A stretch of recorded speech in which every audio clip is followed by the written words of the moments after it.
4 straight and 12 of their last 14 at home. But for the first time this year, a very empty-looking stall there. Sidney Crosby will not be playing at home tonight for the Pittsburgh Penguins.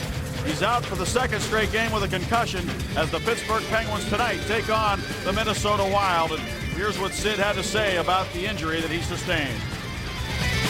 I don't want to come back too soon, and I know that they won't allow that to happen. So, it's a little bit different than a shoulder or, different things like that you might have to play through over the course of the season. And, it's pretty serious, and you want to make sure that, you're completely clear from doing it again.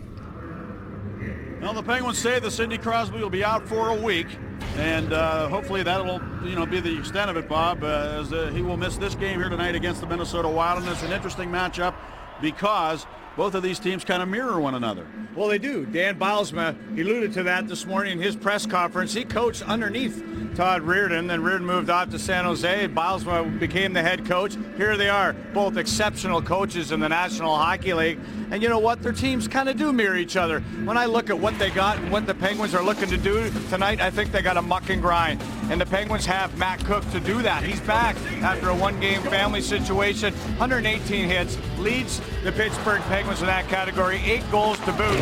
But what about Cal Clutterbuck? He's a guy that can really get under your skin for the Minnesota Wild. He really can. He will never miss a check. He's got 186. That's 30 more than the second guy in the National Hockey League. And you know what? Clutterbuck also leads them in scoring with 12 goals on the season, so he's doing it a couple different ways. Well, you know that both of these coaches, because they really work together in Wilkes-Barre and have the same philosophy, they like to get to the offensive zone. They talk about it a lot. And to do that, you got to have defensemen that can move the puck, and it helps to have guys who can also shoot it once you get into that offensive zone. Well, it's nice. It's nice to have a guy like Chris Letang. You're right. You got to be good in the defensive zone, and then north she goes for Chris Letang, who's got 36 points and a plus 23, second in the National Hockey League in that category. That plus minus, which I really like because he can play on both sides of the puck. Burns, well, I think the jury's out on him. I mean, can he play both sides of the puck? I want to see what he can do tonight. He's got 6 power play goals of his 12. That ties Clutterbuck for the team lead. And he's got the franchise record of 15 goals a couple of years ago. Well, with Sidney Crosby out, this guy gets a golden opportunity to show more of what he can do. Mark Letestu will visit with Dan Potash in just a moment. The Pens and Wild are coming up.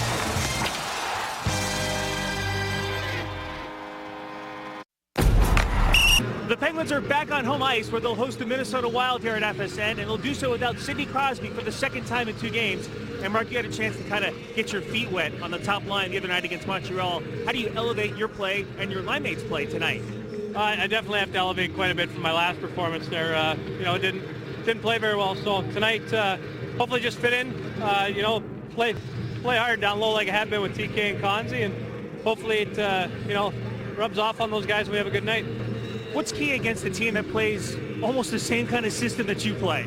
I think it's just knowing your own system. I think, if you're honest with yourself and you know how to beat yourself, you should be able to put that into effect against a team that's very similar. Mark, thank you very much. Thank you, Dan. Guys. All right, thank you very much, Dan. Let's take a look what Dan Bylsma has in store tonight. His Toyota lineup in the absence of Sidney Crosby. I don't know if you call this the first line. Letestu didn't like his game, but he's going to play with Pascal Dupuis, played over 300 games with the Wild. Chris Kunitz on the left side. Jordan Staal coming off 19 minutes in his last game. Evgeny Malkin on the right. Matt Cook's back after a one-game family situation. Max Talbot will center tonight's energy line with Tyler Kennedy. Familiar right wing. He's back there with Chris Connor on the left. Craig Adams, the fourth line center with Aaron Asham and Mike Rupp. The defense pairings look like this. Brooks Orpik and Chris Letang. That's familiar. You got a Gopher and Paul Martin. Yeah, Minnesota Golden Gopher. Zbigniew McCulloch and Alex Goligoski. Another Minnesota Golden Gopher with Ben Lovejoy on the right. Minnesota has been running wild on the road. They're 6-1-1 in their last 8 road games, and they've won 5 straight here in Pittsburgh. Pens will try to turn. Penguins Hockey on FSN Pittsburgh is brought to you by Barrel.com. Definitely worth the click. By McDonald's. I'm loving it. And by your Toyota dealer, where quality, dependability, and good MPG all come standard. Toyota, moving forward. Well, a rare visit. It's always fun when these Western Conference teams come in. We don't have a chance to see a lot of them. The Minnesota Wild, and now we have a chance to look at our Kia starting goaltender here tonight. Well, look what he's done, Marc-Andre Fleury, in his last 22 starts. .938. He's been almost unbeatable, but he hasn't beat the Wild yet in his career. Talk about unbeatable. This guy's 7-1-1 his last 9 in Pittsburgh. Look at his numbers, career against the Penguins. Carries that glove on the right side. One of 6 goaltenders. Our Hyundai starting goaltender, Jose Theodore.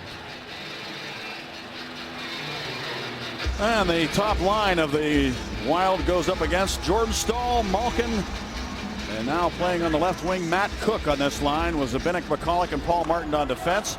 It's Koivu with Brunette and Kobasu up front for the Wild. And Nick Schultz and Brent Burns are on defense. As the Penguins, in their blue uniforms at home, have the puck. Jordan Staal drops it back.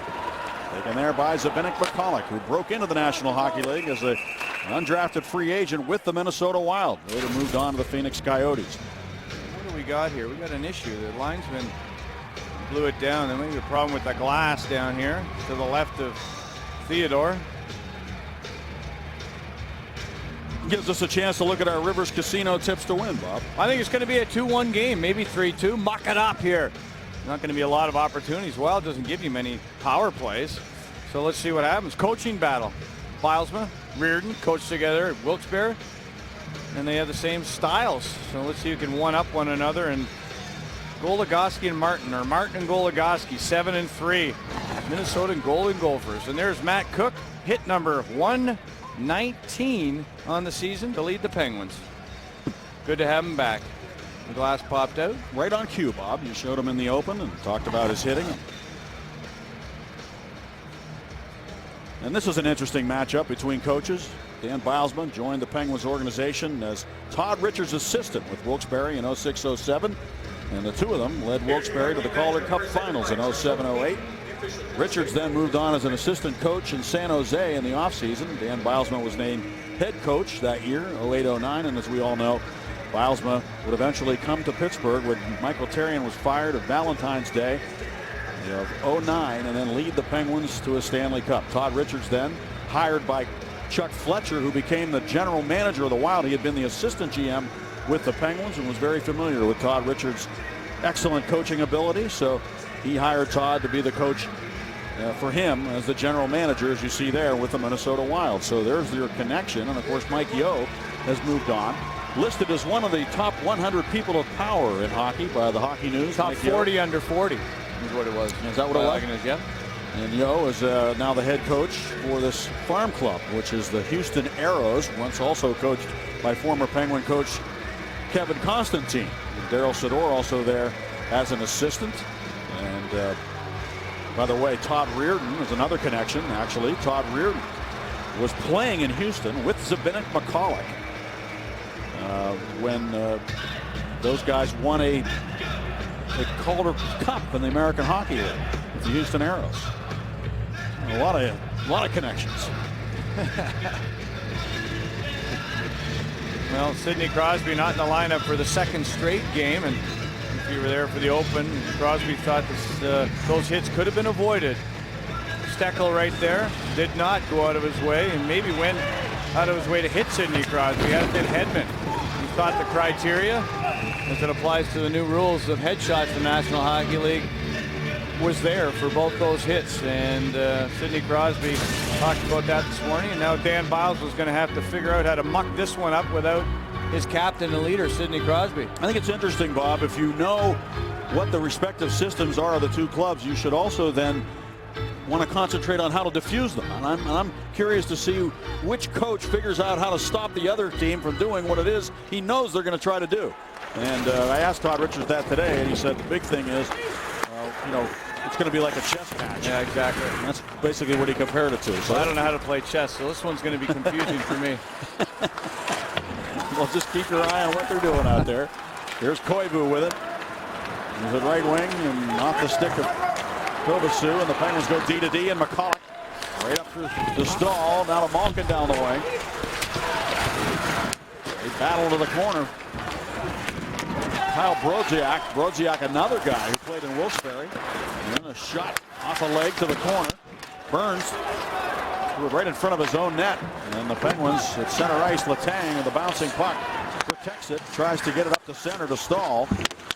Brodziak is there. Brodziak had a huge year in Wilkes-Barre under Todd Richards. 62 games. He had 66 points. So that's another guy they were familiar with. He had been with the Edmonton Oilers. They acquired him. And Todd Richards taking him under his wing here in Minnesota. You know, both these teams, they might be challenged a little bit here tonight to score goals. Malkin for the Penguins leads them 36 without Crosby in the lineup, and 36 points for Havlat. Number 4 is Clay Stoner. For the Wild, wearing those white uniforms with the green trim, red also, and of course the Penguins in their blue unis tonight. There's a shot by Pierre-Marc Bouchard that was off the net, but Fleury put his pad down to stop it anyway. Fleury has had a tough time with the Wild, as have the Penguins in general. Most of that came under the leadership of Jacques Lemaire, though. Now out to the blue line. Just pushed to the corner again, not to the net. And look out, up ice. Kunis was sneaking in behind the defense. Puck comes through, though, and it's taken by Cam Barker, former Chicago Blackhawk. Barker came over in a trade that sent Kim Johnson to the Hawks last year. Now Havlat, another former Hawk, goes back into his own zone, leaves it there for Cam Barker. And they can't get untracked on their own end. And the whistle blows as the Wild were having a tough time figuring out how to get through center ice. When you talk about concussion problems, Havlat, he had some major concussion problems. Just one of the Wild, Staggy, and you talk about Sidney Crosby out. And Pierre-Marc Bouchard missed 104 total games with a concussion. Last year he played 1 game. You know, so you got Havlat and Bouchard, big scorers. You just never know with those injuries. They're somewhat mysterious, even with all the studies they've done. Hopefully this one for Sid truly is a mild concussion, and he'll be back very soon. There's Connor feeding the puck up into the Wild zone. Back to get it is Brent Burns. Burns has a menagerie of snakes at his home, and he has the word snake on his stick. He doesn't even have his name on his stick. He has snake. Now Goligoski, a former Minnesota Golden Gopher, sends it up the wall. Back to play it now is Greg Zanon. Zanon to Stoner. And he dumps it up towards the Penguin zone. No ice on the play. Back to get it is Goligoski. Goligoski with lots of room comes up the middle. The Wild backing off as he dumps it off the right wing boards. And now Adams backhands it back in behind Minnesota goal. Stahl works it back into the corner. Adams kicks it free for himself, then gets the puck on the near wall, tries to get it down the wall. Rupp out here now for the Penguins along with Asham. Martin comes in deep to try to play the puck. Adams covers for him at the point as Asham takes it and distributes it behind the net to Rupp. Mike Rupp goes to the point. To Martin, a drive and a save made. I think at the mask of the goaltender, Theodore. And it comes right to Rupp, who has a tough time settling it down. Now he's got it. Fires it, a save made by Theodore. Oh, what a great shift by the fourth line of the Penguins. This is what you want. And now McCulloch to Martin. Martin to Asham. Asham tried to wrist it to the net. I love how those forwards pop up high there to help out the D and create like a 3-man unit at the top so that the puck stays in. Great play. And it's great when your D are active like that. They go down the walls, pop that forward out, kind of like a hinge play up high. And what a shift by the Penguins' fourth line, hemming the Wild in their zone. And yes, they did tattoo Theodore with a shot right between the eyes. He just was down on his knees there, waiting for the puck to arrive, and it arrived all right. Well, the Wild, they've been able to withstand a lot of onslaughts this year. They've won 20 games. They've been outshot every time. There's a collision behind the net. No damage done as the Penguins come right back in a hurry, and it's Malkin coming in a little the shot, and a save made by Theodore on Malkin. What did that hit? That hit the stick above the blocker of Theodore? At the other end, Burnett in a collision with Marc-Andre Fleury. I love seeing Gino pull the trigger there. We were talking about that several games back when how Gino loves to swoop in to his forehand to that high slot, and there's that window of opportunity to shoot the puck. He took it there and almost scored. Now it's Havlat with it, and he will just angle one to the corner. Pierre-Marc Bouchard, who was compared somewhat to Wayne Gretzky when he played junior hockey. He's really a creative player. Out to the point, shot taken by Scandella. Marco Scandella on defense for the Wild. And it was blocked, and now Havlat got a stick on it. Over to play it is Brodziak, and now to the point it comes, and the Wild have to retreat. Scandella dumps it right back into the Penguin zone. There's a lot of action going on, and you've already saw Theodore make a couple of saves different ways. Look out. And an opportunity there for Patrick O'Sullivan. His shot was blocked. Tang doing his job, moves it up down to Dupuis. He drops it off to Ben Lovejoy, who slips it up into the Wild zone. To the near side, Kunitz goes to the point. Goligoski guns one right to the glove of Theodore. A penalty coming up here. This will be against the Wild, but Theodore took one shot right between the eyes. The Penguins' fourth line, cycling. Boink. He's just trying to take away time and space. He gets out there high on his crease, trying to cut down the angle. Look how far he is out. And there, right off the stick above the blocker for Theodore. And Marc-Andre Fleury got knocked down the first time by Burnett behind the net. Burnett actually trying to protect that puck from Fleury with his backside. A big collision, and there was one after that by Brodziak, a collision on Marc-Andre Fleury. So Dupuis is in the box. Marc-Andre Fleury actually took off for the Penguins bench. That's what led me to believe that it was against the Wild, but no. And now Burns fires one. Fleury makes the save on the rebound, push wide. You saw Burnett behind the goal collide with Fleury. He goes back there a lot. He's very good behind the net. One of the better players in the league. Clutterbuck with a shot, and that went off of Orpik and stung him. Kyle Clutterbuck with a good opportunity. Orpik bent over after blocking his shot. Now Burnett, there he is in his office. He's very good below the goal line, and their power play has always been good because of him. And another shot here goes up into the netting behind Marc-Andre Fleury. And the Wild come into this game with the 6th ranked power play in the NHL, but it's 2nd in the road, looking at 24% away from home. Against the #1 penalty killing unit in your Pittsburgh Penguins. And yes, maybe another reason why they compared him to Gretzky a little bit, his office behind the net there for Burnett, and certainly Gretzky made a living behind the net. Well, actually, I was talking about Bouchard, but but you're right. but that is another comparison to Gretzky. Along the goal line, another one of those plays by Orpik to cut off the centering pass that was intended for Burns, who comes in the back door. Brent Burns with it, shooting, and it's blocked again by Orpik, who is still smarting, I think, from the initial block. It was a good play by Burns, too, to get that puck on his stick stag. He kicked it up with his left skate. You can see the offensive prowess of Brent Burns. Bobby, do we talk enough about Brooks Orpik? He is really something else. He's a solid rock back there. He's a foundation for Chris Letang. He's the man that allows Letang to do what he's doing right now. He doesn't get credit for that. He's still out on the ice right now. And look what he's doing now. He just broke up a play there. 2 Wild players. Finally gets the puck. Couldn't get it out, though. Brodziak holds it into the side wall. Now it comes out to the center point, and Matt Cullen to Burns, and a redirect attempt right in front by O'Sullivan. Went off his stick and then wide.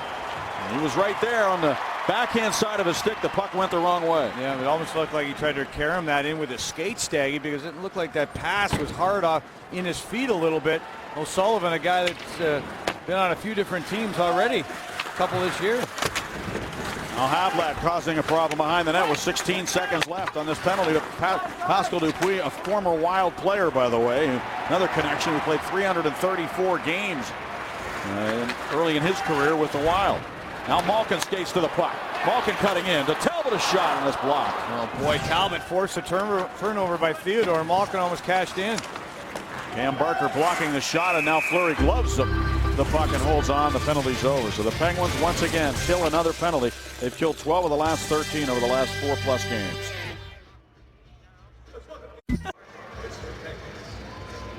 Look who's back on the ice, Brooks Orpik. Yeah, I wonder why. Offense on the ice for the Wild. There's Brooks Orpik, goes down to one knee. A block prevents the pass across to Burns. Take a look at Brooks Orpik again, down on one knee, hits the left side, inside. He's got a lot of protective devices, but Brooks Orpik gimping off the ice right now. after making another block, his 62nd of the season, second only to McCulloch. He actually blocked Clutterbuck's shot first, then Brent Burns. So he blocked 2 shots and then made that play in the corner. Let's with give 2 him wild 63 plays. blocks then. He's something. And you're right about him and Letang being such a good pair, and they're reading off one another. See what they did here? Now Letang and Orpik have switched in the defensive zone so that if the puck is won back, Letang can come around on his forehand, get that puck and get it out. Puck goes forward, 3-on-2, need a center drive.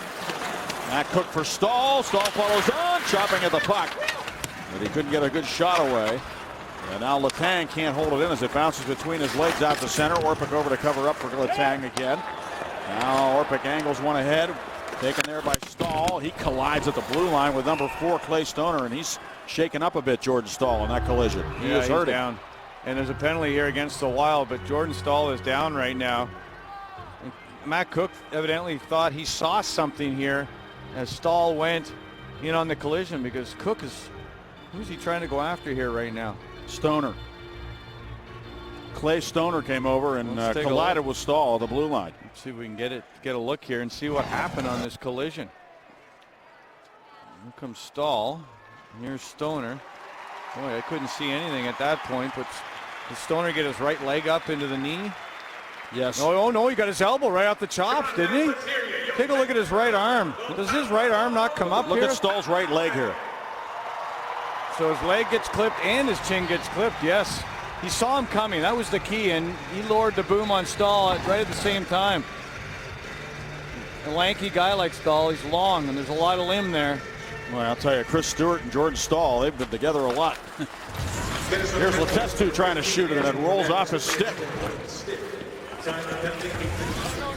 And Brunette is in the box. Holding the stick, I believe. And Letang closing in, fires, and a save by Theodore, way out on top of the goal crease, a couple of feet out, in fact, to take that angle away from Chris Letang. And you'd have to, Steggy. I mean, you would consider him one of the smaller goaltenders in the National Hockey League. Theodore, I would definitely, and look how far he gets out there. Challenge. He wants to establish that spot because he knows if he doesn't, you know who's going to? Kunitz. He'll get right in front and he'll establish that position. He wants to get there before Kunitz does. We'll see if there's any collisions as this game goes on, if Theodore wants to challenge like that. The Wild lost Josh Harding to a season-ending injury. He was a good backup goaltender. They get Josie Theodore, and I'll tell you, they got a great goaltending tandem. There's a long shot by Koivu, and Fleury will hang on to the puck and draw the whistle. And now they've got Nicholas Backstrom, who's injured, but Backstrom is a guy who's a phenomenal goaltender, and then you got Theodore playing so well right now. Yeah, one more look at the hit, and I think everything got hit here, but definitely the legs. When you get spun around like that, and when you're on your knees, he wanted to get up quick, Jordan Stahl. He said, boy, this is enough. I mean, enough is enough. I missed enough. I missed 39 games, guys. But he tried to get in there and initiate that contact. Now it's Letestu and an offside call. Bob, we're talking about the Minnesota connection. Todd Richards also played at the University of Minnesota. Holds the record for points by a defenseman still. And with all the great defensemen that have come through there, including Alex Goligoski, 158 points he had in his career, was the captain of that University of Minnesota Gopher team in his senior year. So lots of Minnesota connections here tonight. Yeah. Very interesting. He was drafted by the Montreal Canadiens. Puck dumped in by Eric Nystrom, son of Bob Nystrom, the famous, and some people might say infamous, forward of the New York Islanders, who helped them win all those cups. Yeah, Nystrom's a former first-round pick of the Calgary Flames. Here's Goligoski. Letestu right back to Goose. And Goligoski looks for Letang. Good work by Nystrom, and now the Penguins have to retreat. See that puck bounce. Goligoski, nice one-touch pass. Malkin for Letang, who busts in around Stoner. Works it back to the corner. Good read by Clutterbuck. He prevented Letestu from getting the puck. Goligoski keeps it in, though. Kunitz closing in. Far side, Letang a shot. Again, Theodore out to take the angle away, and he made the save. He was so far out, Letestu looked like the goalie. He was in behind Theodore. Now it's Kunitz with it. Kunitz to Malkin, off his skate. 9 seconds remaining on the penalty to Andrew Burnett. Burnett getting ready to come out of that box. Penguins have to be careful. Here's Goligoski shooting. And it comes right to the Wild. And here comes Burnett stepping out as Letang got the puck, and he's just able to back in it right back up into the Minnesota zone. I thought Minnesota tried to pressure. The Penguins moved around, puck around pretty well. They just couldn't find that tic-tac-toe play. McCulloch goes back for the puck. Didn't play it cleanly. Havlat works it behind the net for Koivu. And Brunett's in front of the net. He's got 9 goals. He's getting up there in years. He's 37 years old now. Andrew Brunette, the former Washington Capital, too. Played under Brian Trottier at Portland when Trotz was the head coach in the Washington farm system. Now an offside call on the Wild. Penguins fail to score on the power play, and no score with 8:49 to go in the first. And you know, you have to start somewhere, and that's exactly what the Badgers Might team is doing up in Beaver County. You know, sometimes motivation is all behind creativity, and sometimes it involves shaving your head. We'll explain during this first intermission, or tonight's first intermission, and tell you about this month's youth hockey team of the month. Excuse me, I'll get it right, guys. Some good stuff there. Love watching those kids with the gold tape, gold and black on the blade. Teams at full strength. Not a lot of shots in this game. 6 for the Penguins, 5 for the Wild, and with 8:35 remaining in the first period. That last shot by Letang on the power play when Letescu was behind Theodore. Actually went past Theodore and hit Zanin. It looked like it was going in to make it 1-0 Pens. Marco Scandella comes to center. Ahead to Havlat, who moves it right wing. Centering pass goes right past Brodziak, cutting to the net. Brodziak comes into this game with 8 goals, 11 points. Connor, I would think that the Edmonton Oilers might have an eye on that, thinking, really let that guy go. We should have kept him. Now the puck taken by number 6, Ben Lovejoy of the Penguins. Goligoski looks up. Pass broken up, but it still goes up into the Wild zone. Schultz hit hard by Aaron Asham. Adams follows on and bumps one of the Wild players, but they're able to come to center quickly. And Cal Clutterbuck. Solid body check there as he goes back and hits Penguin defenseman Ben Lovejoy. Moved to the point by Cullen, and a shot blocked. Craig Zanin took the shot and tried to keep it in, but the Penguins work it right back to center ice. Handled there by Clay Stoner. Stoner's a big, strong boy. He's the guy that hits Stahl. He's 6'3", 225, and that's his game. He's a physical defenseman. He scored his first NHL goal, and one of the flukier goals you've ever seen against the Devils a while back. There's a shot from the near side by Chuck Kobasu that is stopped by Fleury. Brunette right back behind the net again. Left it there for Koivu. Koivu and Brunette. Brunette works his way in front. Koivu holds the puck, works it out to the point. Zanin sends it right back in behind the net for Andrew Brunette. Back around to the near wall. Stoner with it there, and he'll wrist it in deep. And then the way they're dumping that puck down the boards and around the rim like that, that's what the Penguins defense used to do a lot of. You don't see that as much now, though, with the mobility the Penguins have back there. They're able to create lanes and shoot the puck more.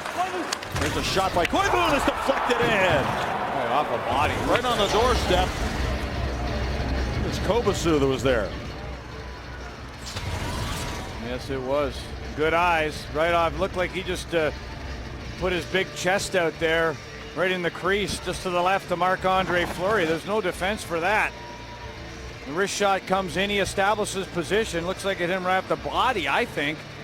Yep. Right in behind Marc-Andre Fleury. There's the wrist shot. Yeah, you can tell it took a while. Did it go off his hands at all? I mean, they're going to take a quick look, aren't they? Koivu took the shot initially. And they're taking a little bit of time here, Staggy. Just a little bit of time to take a look at this one again and make sure that it wasn't gloved in by the hands, because that certainly hit him in a strange spot. And I guess it's a good goal. It's going to count. And the Wild are on the board first here. Chuck Kobasu. First goal he's ever scored against Pittsburgh. He had 5 assists coming in. Picks up his first goal against the Penguins and his 7th of the season. On the Wild 7th shot, the Penguins have 5 against Theodore. And you know what? There was a lot of play behind Marc-Andre Fleury that last shift. They went behind the net 3 different times. You know, they were looking for that play. It wasn't just because they were shooting it. They were shooting it to an area with the right pace and speed. They're trying to develop a lot of plays and really pin the goaltender Fleury to the goal line. Quick shot and a save on Tyler Kennedy, and the puck pops in behind the goal. Malkin is upended. Stahl comes in though, pokes it free. Gino knocked down again behind the net. Good hard work back there. Brent Burns doing his thing physically now. And move to the point. Stahl back on the ice. Letang's long shot is stopped by Theodore, and he holds on to it. We will return in a moment. The Wild have a 1-0 lead over the Pens. Points are in that Western Conference. About 5 points separating 4th and 13th. You see where the Wild are. And they are right now a couple of points out of that last playoff spot, which is being clung to by the Chicago Blackhawks. They're 0 for 4 in the shootout. There's your points. They just split those and they might be in. How about the Penguins? Precious points. They had one in Montreal. Dan Bilesman would be in the All-Star game. Had Philadelphia had lost today, Dan Bilesman would have been in the All-Star game. It didn't work out that way, and Laviolette for the Flyers is going to go. Flyers beat New Jersey today 2-1. Burns with a wrister. A good save by Fleury through traffic. That was a good wrist shot. Now Schultz with it. Brent Burns, he's a dangerous player back there. He played a little forward earlier in his career, but he has really settled in nicely on right defense under Todd Richards. Yeah, and he's been physical. You saw him on Malkin. Now he gets off the ice. He's going to get that assignment to go back on when Malkin comes on the ice. Penguins looking to manufacture goals. They're tough to come by right now. This Wild team, they'll shut it down. It was a good shot by Kunis that was steered away by the stick of Josie Theodore, and now Havlat with it. Former Ottawa Senator, and McCulloch takes it down. McCulloch moves it out for Dupuis. Dupuis has a man open on the left wing. Talbot, he's able to reach the puck. Stops up against Zanon. And he finds a man open. Tyler Kennedy. Backhand shot and a save by Theodore. Loose puck in front. Connor got there. Dug it free for Tyler Kennedy. Back around to the near side. Lovejoy pinches down the wall. Sends it to the corner. Hits the referee. And now it's played by Clay Stoner. His outlet pass is hauled in. Number 19, O'Sullivan. Moves it down deep behind the net.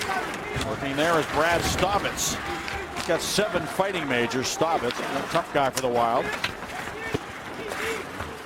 Effective checker, and the puck is moved to the right point to Cam Barker, who sends it back down to the corner. Matt Cullen there. He's always racked up points against the Penguins in his career. For O'Sullivan, dancing away from Max Talbot. Stovitz goes to the front of the net. He's battling as the puck comes through and off of Fleury and right to Chris Connor, and back he comes with the Penguins. Connor against Barker down the wing. Pulls up, fakes, little stutter step move to get himself in deep. Great skating by Connor. Following on now is Stahl to take the puck. Malkin is there too for support. Malkin takes it down, brings it up to the backhand. Now to the point in Letang, a drive, and it hits one of the Wild defensemen. I think that's Barker out there in the circle, and he gets himself up very slowly after taking that shot from Letang off the leg. Roll up your sleeves to give blood at the FSN Drive to Save Lives on January 17th and 18th at the Rivers Casino. Participating donors are entered to win autographed sports memorabilia. You can meet FSN personalities and more. Go to centralbloodbank.org to schedule your appointment today. Penguins looking to win this to the wall. The Wild really packing the house in there in front of their goaltender. Not a lot of shots getting through. Only 8 for the Penguins, 8 for the Wild. Next, Schultz. And it is a bit of a chess match as each team tries to prevent the other from establishing that offensive zone time that they love. Brent Jones' shot, or Burns' shot, is off a stick to the corner. Now to the corner, and Nico Koivu. And Letang will take it. Lead pass. Matt Cook chugging in. Stops up. Tried to get it to Malkin. Malkin's got it. Finds a man open left point. It's Orpik. Fakes the shot. Now lets it go, and it's off the stick and trickles to where Jordan Stahl can play it. He turns and forces Orpik to go back to center to handle it. Yeah, Letang tried to go in there and penetrate that house. Try to cause some disruption that way. Stahl missed him coming down the slot area, and that's one way to try to get in there and disrupt what the Wild are doing, Staggy. They're a team that doesn't give you many odd man situations. That's why I've noticed the Penguins have got a lot of those over the last 15, 20 games. Now no Crosby, and with the Wild playing this, you know, they had the lead, 1-0, and they're going to play tight. They're going to play really tight to the cup right now. You're not going to get many 2-on-1s or 3-on-2s, so you're going to have to shoot from the outside, get traffic in front of Theodore, maybe dart some defensemen in the house, and Todd Richards wants to pack it in. I told you 20 wins for the Wild. They've been outshot every time they've won. Might be calling for too many men on the ice there, Todd Richards. I'm not sure, but he definitely wanted the referee to call a penalty there and was barking at him from the bench. And Adams steers one up into the Minnesota zone. Back to play it is Clay Stoner. And Asham comes in there working hard. Aaron Asham had 5 shots and a goal the other night against the Montreal Canadiens, his original club. There's a solid body check by Adams again on Nystrom. And the puck leaves the playing surface. We'll take a look at our AGH injury update, brought to you by Allegheny General Hospital Sports Medicine, helping athletes of all levels return to the game. Sidney Crosby, his second game with that mild concussion. Goddard in the eye after a fight, and Mike Comrie a hip that he injured in preseason. He was found out, tried to go through with it, just wasn't going to work out. The fourth line going off the ice for the Penguins, but they've had it tonight so far for the Pittsburgh Penguins with some good effort down there. Look out. Great chance. Bouchard, rebound, score! Well, the Wild get another one. I think Havlat's going to get this one on the quick rebound chance. And so the Wild right around that net. One on a deflection, another one on a rebound chance for Havlat. And Martin Havlat scores his 10th of the season, and Minnesota have a 2-0 lead here in the first period. Well, the Penguins, Martin tried to stick handle with that puck out of his zone, and it was turned over right in front. One shot by Bouchard and a second crack by the left-handed Havlat. Havlat, boy, what an advantage, being a left shot coming off the wall. Look at Martin's going to try to get it to his backhand and flip it up the wall. It's taken away. Bouchard with one, and Havlat coming right in on the offside with his stick to the middle of the ice is able to go 5-hole on Marc-Andre Fleury. Havlat leads the Wild in points with now 38 on 10 goals. Andre Fleury 0-4 with a 3.96 goals against average and an .822 save percentage in his career against the Minnesota Wild. Interesting, Staggy, isn't it? Because you didn't know if Fleury would play in Montreal. And Brent Johnson went. He had never beat the Montreal Canadiens. Now you see Marc-Andre Fleury going against a team that he's never beat. And the Penguins huddling on this face-off, get the fourth line. It was kind of interesting because Bilesma took off his fourth line for that face-off down low. They made a full-scale change. They got scored against. Now the fourth line's back out in the offensive zone. And they win the draw, but Goligoski's got to retreat. They've pressured the points of the Penguins here quite well. And the Wild, I think, you got to figure Todd Richards has a total book on the Penguins and knows exactly where the pressure points are in terms of defending against the Penguins in their defensive zone, where the Penguins like to create havoc. And you talked about the Wild, kind of playing close to the vest. Well, certainly they are well schooled in that game, having spent all that time under Jacques Lemaire, so they probably still know a whole lot about how to play tight in the neutral zone and a good defensive system, in addition to some of the wrinkles that Todd Richards has put in, which are all quite similar to what Dan Bilesma does in Pittsburgh. Yeah, you throw Burns in. I mean, their leading goal scorer's got 12 goals. Your one-goal games are the key for them. They're 10-1-3 in their last 14 one-goal games. They average 2.6 goals a game, score of that many, and they average 2.8 against. So that'll tell you, not a lot of margin for error for the Wild. But we did look at their first period numbers, Stag, and those are the good ones for them. Martin's shot, and that's through traffic, but gloved by Josie Theodore. Yeah, they are. You have those handy. They have 39 goals, now 38 goals for in the first period to 27 goals against. And the second period is a complete reversal. So, they're just right to the script here so far for the Minnesota Wild. And Martin looking to get one back. And the Penguins have prided themselves, Bob, in having good first periods, good starts. Yes. Especially at home. So this hasn't been a good one for them. They're behind to the Wild 2-0. And the Wild on a roll right now on the road. They've beaten some pretty good clubs, too. Well, normally you could just go to Sidney Crosby and say, he's good for one a game, but that's, who do you turn to for that right now? You have to turn to Stahl. You have to turn to Malkin. The Wild have beaten Phoenix twice. They beat LA, Boston, Colorado, and San Jose. All very good teams. They're 6-1-1 in their last 8 on the road. And with 5 seconds remaining in this first period and the shots even at 10, they're going to take a 2-0 lead into the locker room here at Consol Energy Center. Letang was upended in the neutral zone just as the period was coming to an end, and he's going to drag himself back to the locker room. But he's going to go greet his goaltender, Marc-Andre Fleury, before he does that. But the Penguins down 2-0.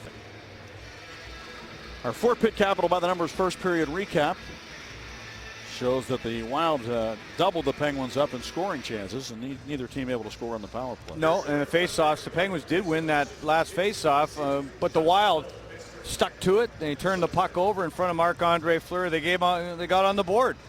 You know, so Sidney Crosby not in the lineup. The Penguins have points in 7 games, the last 7 without Sid, but they have a mountain to climb here against the Wild. Mike Rupp will speak with Dan Potash, who also has a feature on our Youth Hockey Team of the Month. That's all coming up during the intermission, with the Pittsburgh Penguins trailing the Wild 2-0 after 1 period of play.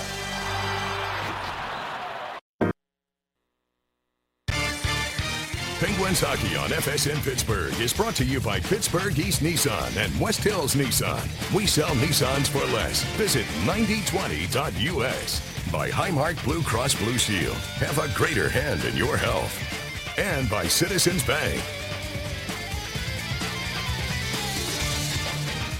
We have played 20 minutes of hockey at the Consol Energy Center, and the Wild have a 2-0 lead over the Pittsburgh Penguins. And our Chevy player interview was Mike Rupp, and no goals, but yet there were moments there where you guys really seemed to get the kind of style that you wanted to get going. For example, that shift where you guys almost had the puck for, it seemed like forever, about 5 minutes into the contest in that first period. Yeah, we need to do a better job doing that consistently. We need to roll lines over and do it each shift. We had a couple good shifts, but we had a couple not so good too. So, we're down 2-0, and we need a pretty good second period to get back in it. We keep hearing that these two teams tend to mirror one another because of their head coaches and the style of hockey that you play. Considering that you're down by 2, do you alter from that style or change that style as you move forward? I don't think we got to our style fully, so it's about getting to it, and then I think you can reevaluate it after we get to our game. But right now we haven't really given ourselves the best chance to win the hockey game. All right, Mike, thank you very much. All right, thanks. We're going to take you to Beaver County and visit with our Face-Off Youth Hockey Team of the Month. So don't you move. The Wild with a 2-0 lead after 1 on FSN Pittsburgh. There's injuries you get that you've had before. You get to know them a little bit, and you get to know your body. This is something totally new to me, and pretty unfamiliar with it. So, you have to rely on, the doctors and what they say a lot, and it's important for them to kind of hear about your symptoms, and you try to let them know everything going on too. So there'll be a lot of communication that way, but yeah, for sure there's got to be no symptoms, and I've got to make sure that like you said, this isn't something that I've got to deal with. Well, you heard Sid say it's new to me. It's amazing, really, that he's been able to avoid any concussions, and it is new to him, a new injury, Bob, and he wasn't feeling too good in Montreal when we were up there, and had to come home to Pittsburgh. Yeah, it is new. It's nothing to mess with. It doesn't matter who you are, whether you're Sidney Crosby or, the guy down the street. You can't mess with a concussion, Staggy. When you have a headache or your stomach isn't feeling good, you take the time to rest. It's not like a shoulder or a knee, like Crosby said, where you have a distinct time. So for Sidney Crosby, they're saying it's a week. We're hoping it's no more. Well, we know this. The Pittsburgh Penguins trail the Minnesota Wild 2-0 through 1 period of play, and the Wild playing a little bit more of a trap under Todd Richards, Bob, out of necessity. I wouldn't say that their system is exactly the same as the Penguins by any means. No, I think the Penguins are a little more aggressive. I think it's a little tighter for the Wild, especially in the neutral zone, but getting that first goal allows them to be very, very tight to their game. Now you know why. They have 20 victories, folks, this year, and they've been outshot every game. So I expect the Penguins to try to get to their game. It's a little different, though, without 87. They got to get the puck deep and muck and grind like Bobby said they've got to do, and they really have to do that right now against the Wild, down 2-0. Back with a second period in just a moment. Hi, I'm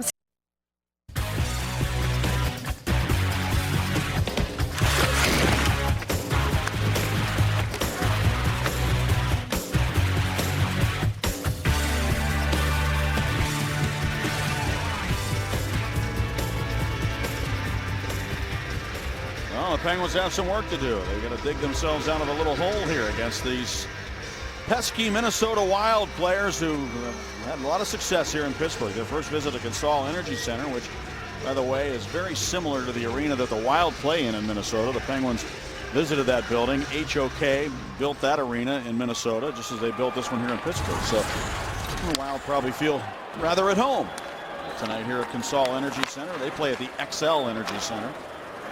6-1-1, the Wild, the last 8 road games. Look at the trap in the neutral zone. There it is.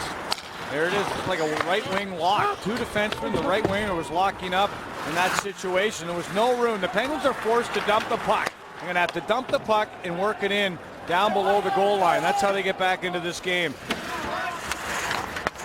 Letang, and then of course when you have that many people in the neutral zone, if you've got a defenseman who's capable of carrying it through that maze of players, sometimes that comes in handy, and Letang certainly has that ability. Here's Pierre-Marc Bouchard. Now Martin just slides it ahead and taken there by Talbot.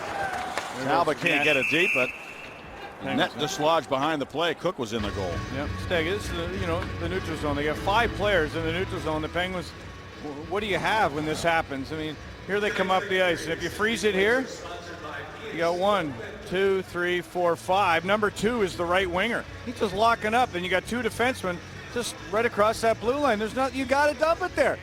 They're forcing you to dump it. If you turn it over, the puck will go the other way, and it'll be 3-0. You have to dump the puck in and go to work and bang some bodies. And Bobby, dumping it in isn't as easy as just dumping it in. No. Everybody has to be on the same page. Somebody's got to be going, right? I would dump it into the winger's corner. Defense are accustomed to going back there. Dump it into the right winger's corner. There's a chance now. Kennedy shooting, and it's off the side of the cage, I think. Maybe off of the equipment of Theodore. Another chance for Kennedy. And Theodore makes the save on Tyler Kennedy, who gets 2 good shots away there. Strange. Once again, did that hit the knob above the blocker of Theodore? I don't know. It was very strange the way that puck came in. Tyler Kennedy's going to shoot it. Let's take a look at the blocker area, the short side, if you will. Oh. Yeah, just the shoulder, just above the blocker. Oh, and he's a small goalie. Look how deep he was in the net there. There was room up above that left shoulder. Theodore tried to get up right at the last second, and he did to keep it out. Greg Zanon moves it ahead. That Marco Scandella on left defense for the Wild out here along with Cam Barker as the Penguins try to get out of their own zone. Paul Martin digging for the puck against O'Sullivan, and there is a penalty coming up here. It's 25 on 25, but it'll be Talbot. The Penguins 25 going off. Talbot and Barker getting involved. Max Talbot has headed off. And Barker turns at the last second, or is he turned all the way?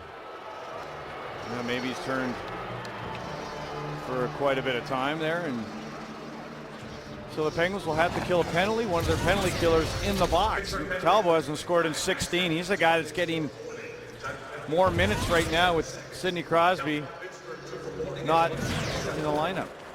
Face off won by the Wild. They're 0 for 1, and the shot taken. They had 2 shots on their first power play. Fleury hangs on to the shot by Matt Cullen, working the point on this power play. If you look at tonight's top protection defensive stat of the game. By the way, you can win season tickets for next season by visiting facebook.com/degreemen right now to enter. Look at the improvement. I mean, the penalty killing number 1 from number 9 last season. Second defensively from number 20. Quick shot by Burns. Fleury the save, and the rebound cleared away by Stahl. Yeah, it is amazing to look at that page in the game notes and see that the Penguins are number 2 behind the Boston Bruins, who will be here on Monday night. That game will be on Versus. We will not be doing that game. Sidney Crosby expected to miss that one as well. Then the Penguins will go to Montreal, and he may miss that game. And then the Penguins play the Bruins again in Boston next Saturday. Burns with it again. Looks to the net. It's deflected by Clutterbuck, and a save, and another opportunity. And Fleury stops that. Backhand try. Fired wide by Cullen, who looked to the heavens after missing the net. Clutterbuck gets in there. His 5th hit of the game behind the net. Then he goes to the front for a redirect. Cullen again, head up, slap shot, and Fleury fights it off with the left arm. Koivu works it behind the goal. There's Brunette again behind the net. To Koivu. And Brunette exchanged places. Brunette to Koivu to the goal, and a save by Fleury. The rebound, he finds the puck. No, they blow the whistle, but I don't think he had full control of it. Penguins get a bit of a break there. The face-off will be held to the left of the Penguins goal with 52 seconds remaining on the penalty to Max Talbot. Well, you got some players here that are on the same page. There's Clutterbuck. Watch the redirect off the stick right there, and he's going to have another shot on the backhand. Fleury comes over to deny that opportunity. And then there's a shot that he fights off with the left shoulder. They're very nifty down in close quarters, aren't they? Brunette is very good in his feet. He's one of those guys that can do that phone booth stuff that we talk about. And look out here. Barker's got a good shot. He fires his block and goes to the far side. 44 seconds remaining on the penalty. Oh, Penguins almost had a chance there. Barker kept it in. Penalty coming up against the Penguins. Havlat shoots it. Saved by Fleury. And that brings the whistle, and now the Penguins are going to be down by 2 men for the next 36 seconds. Well, they almost had the steal at the point, right? But when they didn't get the steal, it was a trip. And it'll be Matt Cook. Watch, this is the bouncing puck. He goes up to the point, and Matt Cook doesn't get the bouncing puck. He sticks his left skate out at the last second here on Barker. Right there, trips him. He goes down. That was enough. The left skate comes out with trip right there. Pittsburgh Penguins, number 24, Matt Cook. So Talbot and Cook, two of the top killers for the Penguins, are in the box. 5-on-3, 36 seconds. The Wild have the second best power play in the NHL on the road. And we can see why. It's pretty nifty the way they move that puck around. Burns with it. Brent Burns to Pierre-Marc Bouchard. Down low for Havlat. He's dangerous. They're trying to go cross crease here. Orpik, the lone defenseman on the ice for the Penguins. Centering pass, Stahl there, and shot wide of the goal. It's Adams, Stahl, and Orpik for Pittsburgh. Havlat, Bouchard, 2-0 Wild. They can make it 3-0 here. Havlat closes in, holds it, throws it right through the goal mouth. Koivu wasn't ready to redirect it in. Burns has it. 3 seconds to go on the first penalty. Talbot getting ready to come out of the box. Here's a chance here. Koivu shooting. Great save. Fleury got his arm on that shot by Koivu. But the puck stays with the Wild. Penalty's over. Centering pass. And it goes past everybody and all the way back into Minnesota territory. You force the Wild to beat you from outside. Brooks Orpik down on one knee. What seemed like an eternity out there in the 5-on-3. And the desperation the Penguins show on the penalty kill can be something that can get the crowd going. If the Penguins can pull it off here. A minute to go on the penalty to Cook. Bouchard with it. How about the job the Penguins did the other night on the 5-on-3? 2 minutes in Montreal the other night. Do it again here, but they still have 48 seconds to kill. Penguins had a stick on that puck, Adams, but they didn't get it out. Now Koivu goes in behind the net on his backhand. Brunette to the front of the goal. McCulloch chases Koivu to the far side. He gets turned around, works it down along the goal line. Brunette again. Now for Bouchard. Bouchard steps out. He didn't really cycle the puck on the power play. Havlat's shot short side, save made. And the rebound comes to Brunette, who's got it again behind the net. This time Orpik read the play though. He knew that he was going to go back to Havlat. He read it, picked it off, and cleared it all the way down. There's a lot of movement there. They're not married to putting in a guy right in front of the net, having him stationary like a Kunitz for the Penguins. A lot of movement. Brodziak busting down the wing. His backhander, save made by Fleury and Kyle Brodziak. And they continue to work, and that turning shot by Clutterbuck off the corner boards and picked up by Kunitz. Cooks out of the box. Got a piece of that puck as it came through to the far side, taken by Dupuis. Back behind the net for Kunitz. He centers it, comes back down to Letestu. Holds it, shoots it, save made by Theodore. And he's got the puck in his pads, no rebound. Kunitz chopping around there looking for something loose. Take a look at this little dish pass. Look at Orpik, just living on one knee. They're trying to deny that cross-crease pass. They're looking for it. They're looking for it. They're trying to buy a hole, buy some time. Look at how compact the 5-3 are. Orpik again, one hand on the stick. Right there. Stick in the lane, get it down the ice. So Brooks Orpik, tremendous work there on the 5-on-3 and 5-on-4. Remember how good the Penguins were for a year or so there with Scuderi doing the job, and that now Orpik is doing it just the way he used to do it. You cannot allow the slam dunk in the back door. Let them beat you any other way. Here's Malkin now turning backhand shot. A little sneaky play there. We've seen him do that before. Now stepping out to handle the puck is Tyler Kennedy. Kennedy loves to play that offside. And now reverses it down the boards, but gives it away to Stoner, who comes back to the right wing, and Kobasu is shot, and that hit Ben Lovejoy, and the Penguins quickly counter. It's Connor with speed down the right wing. Got Kennedy with him. Connor closes in, and his shot blocked nicely by Burns.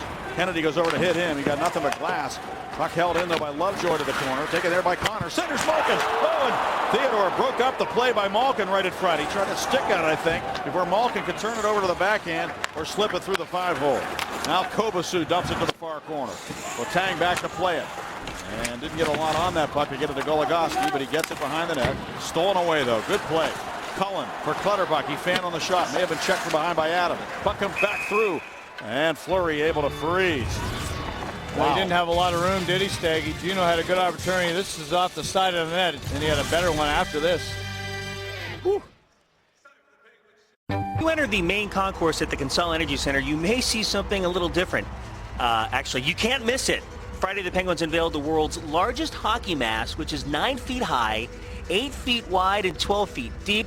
The mask was designed by David Arrigo, who painted masks for several NHL goaltenders, including the Penguins' very own Brent Johnson.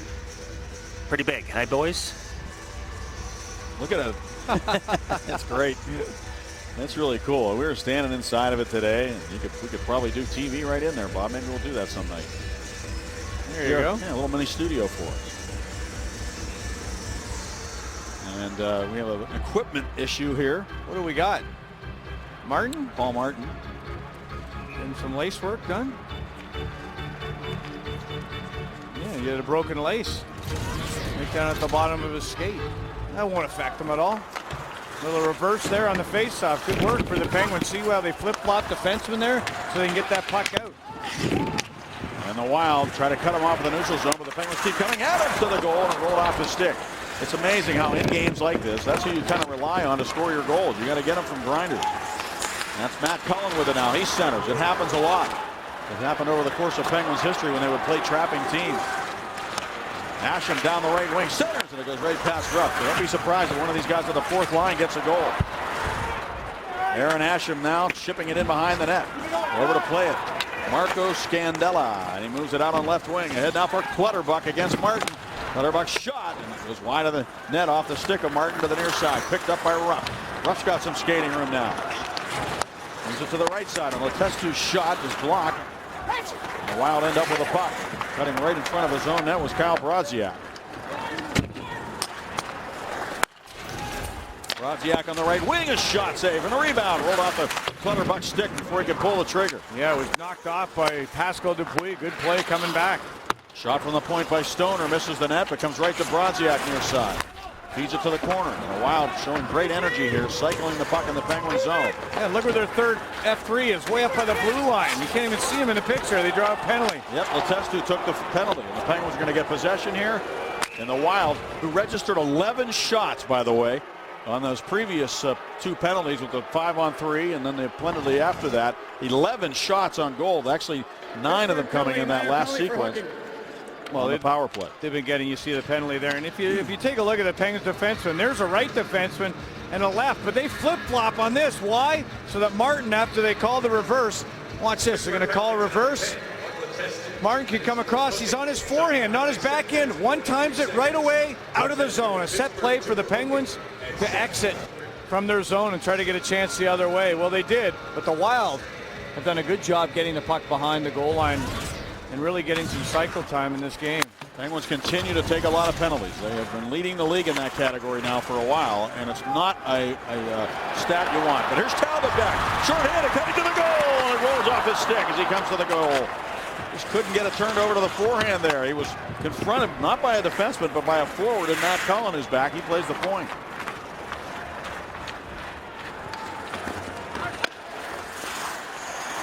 Turnover.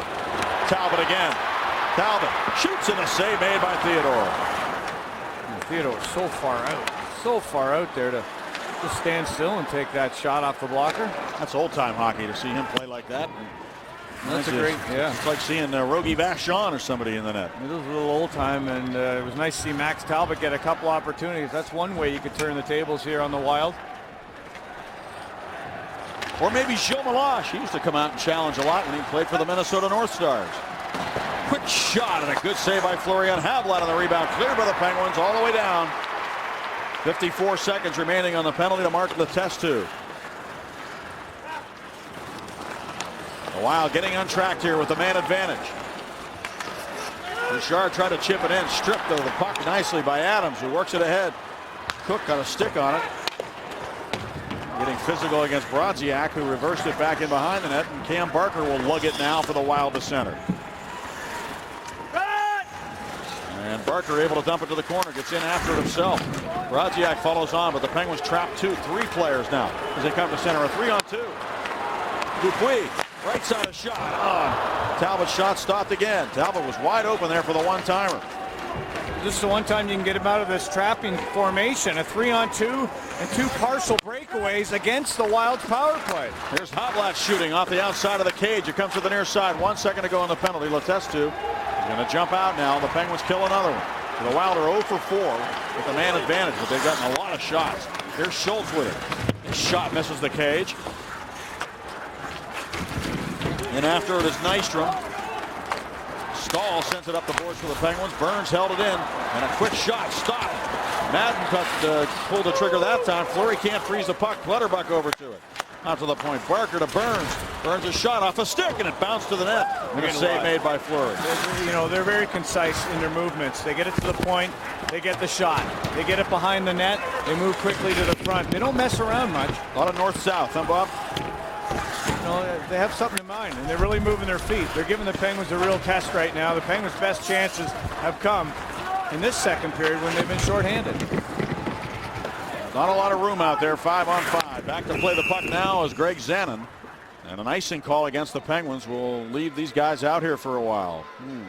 Talbot had 2 chances shorthanded. One coming off the right side. We tried to cut in.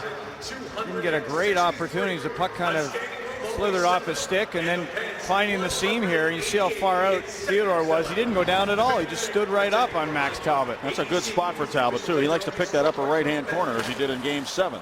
Oh, and I just think that Goligoski might have just saved a goal because that puck came off the back wall and it was heading back towards Marc-Andre Fleury before he could get back to that post, hit Goligoski's stick. Malkin swings it along for Stahl. Left side, Kunis a shot. And again, Theodore stands up to make the save. Yeah, and we're going to have a power play when we get back. Watch Goligoski off the back wall. Gets a stick in there right before Fleury gets back.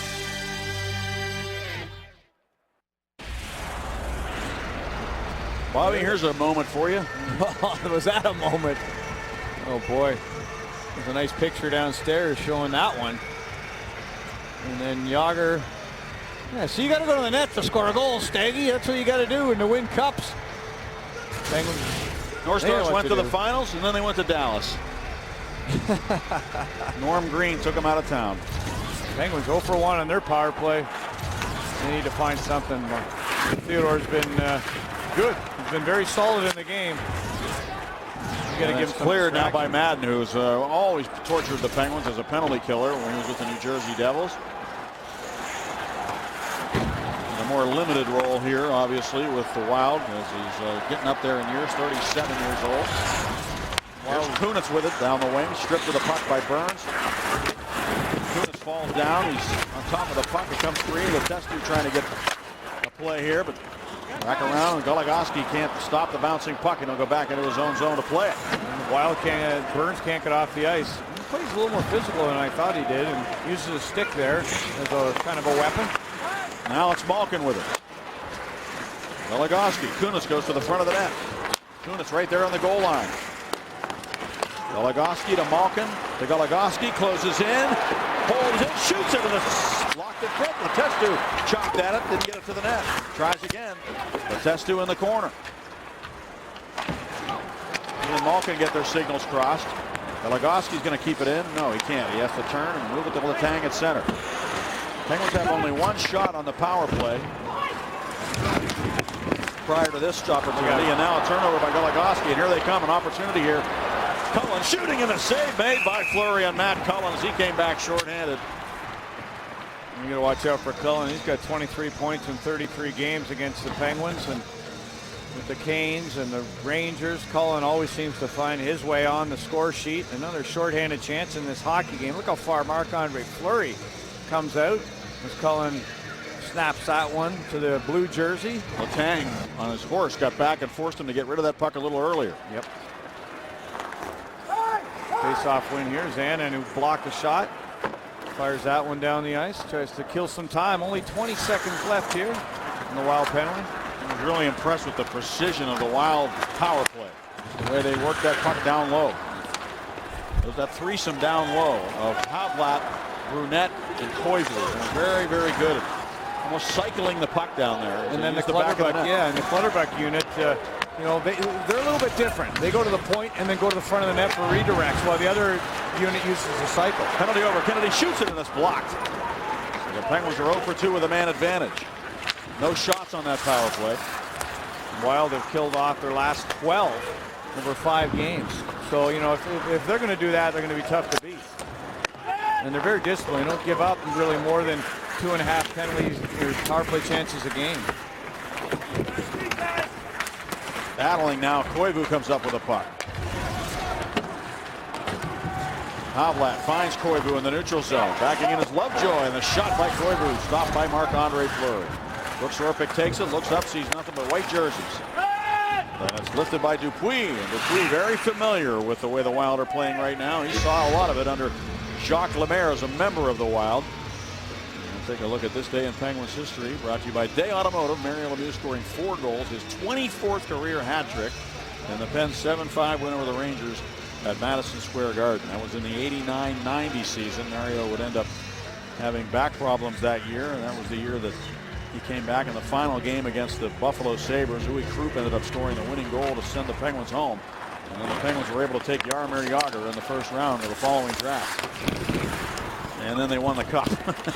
It's amazing. It went from being out of the playoffs to winning the Stanley Cup. We just saw Jagr on that highlight, the Stanley Cup highlight. Yes, we did. We're talking about the North Stars leaving Minnesota, and they weren't drawing, and that was the second time they had to use the North Stars to merge with another team. That happened earlier with the Cleveland Barons. And then they ended up merging half of their team to form the San Jose Sharks after they moved to Dallas. While they did. And just an interesting story, that franchise and the way things have unfolded in Minnesota now that the Wild have come along and are wildly popular. Lovejoy with a shot. And NHL hockey was not all that popular in Minnesota for a long time, but it is now. They've got college hockey and they have high school hockey there that is huge up there in the Twin Cities and surrounding area. Puck dumped in. And they celebrate it just like the Penguins do with their jerseys are in their arena. Yes, they do. They really are into it there, and the Penguins have become much more cognizant of that here in the Pittsburgh area, as we all know. And it's David Morehouse has really kind of led the charge there lately. Now the puck leaves the playing surface, and we'll be back in just a moment. The Penguins here in the National Hockey League against the Minnesota Wild trail 2-0.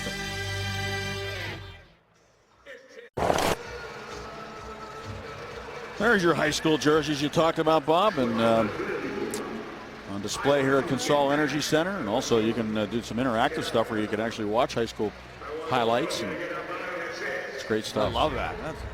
That's fantastic. It really is. The Highmark Wall of Champions. By the way, Alex Goligoski, an example of a guy who came through that high school system, and Paul Martin as well, and up through college. They stayed in that state of Minnesota. Goligoski told me he was 7 years old when the North Stars left town, so he never really got a chance to root for an NHL team in his market while he was developing as a hockey player. He focused on college, he said, and went to the University of Minnesota. Puck dumped into the Penguin zone. Fleury will stop it behind the net with 4.5 minutes remaining in the second period. The Wild have outshot the Penguins 27-19, and almost half of those shots coming on their power plays. Now the Penguins are offside. You're going to see a lot of that with traps. Take a look at Goligoski as a gopher. There he is. Boy, did he have that wrist shot that we've come to love here in Pittsburgh. Look at that. Offensive ability from the blue line going to the doorstep. There's Martin with a blast from the point. He had a big shot there, Staggy. Look at this. Yeah, he doesn't shoot the puck much now. And, he did have an arm injury, and I wonder if that's affected his shot in any way. He had problems with that after surgery. He had to go back and have it operated again by the New Jersey Devils staff last year. Now the puck on the near side. Kunitz goes right side of McCulloch, and he's got a lane up that right side. Takes the ice available, breaks his stick as he dumps the puck in, and he will stay on the ice. Gets a new stick. He was right there next to the bench to grab that. Paul DeFazio, was he ever quick getting that stick to McCulloch? Now Burnett. Kunitz looks for a penalty there as he seemed to be upended in the neutral zone. And there's Koivu, good skating down the wing. But he lost the puck, and McCulloch snaps it out to Kunitz. And the Penguins looking to try to generate some offense here against this trapping style of the Minnesota Wild. Difficult to do. You dump it in, their D are going back in a hurry to get it. It's got a lot of room out there. And it's not something the Penguins are used to. You don't see a lot of traps these days in the NHL. When the Penguins saw the Islanders trap them up, and that was the end of Sidney Crosby's 25-game scoring streak. So, there's a price to pay, and it's a tough price. You just have to get the puck deep, and you have to go to work and almost beat them at their own game. There it is right there. Just a hard pass to win here. Trying to win the battle for this puck. Not easy to do. You just got to go work. There's 2. If they get 2, then you try to outman them with 3. Goligoski with a good play to keep it in. Goligoski, backhand try, and it went off the leg of Zanin to the near side. Taken there by Kennedy. Brings it all the way to the blue line. Try to go across to Goligoski. But the Wild has done a good job of pressuring out to the blue line against the Penguins. They haven't had a lot of room out there to make plays. Now Connor down the wing. Doing his best. He just kept his feet moving, but Stoner able to stay with him. Now Clutterbuck clears. Yeah. The key for any trapping team, Staggy, is getting that first goal. If you get the first goal, you can get them out of that formation. If they get it, look at them. They're just lining it up, and now they've got the first 2 goals. It becomes very, very tough. Madden knows it. He did it with the Devils. Stoner got crushed there, and the Penguins keep the play in the offensive zone now. Letang with a shot. They never got through. They just pack it in front of the net. Now Orpik left it there for Asham. Asham with it. Out to Brooks Orpik. Orpik looks for Letang. Instead goes to Asham. See, there's that pressure again. Out by the blue line. Not a lot of room. Knocks down Stoner.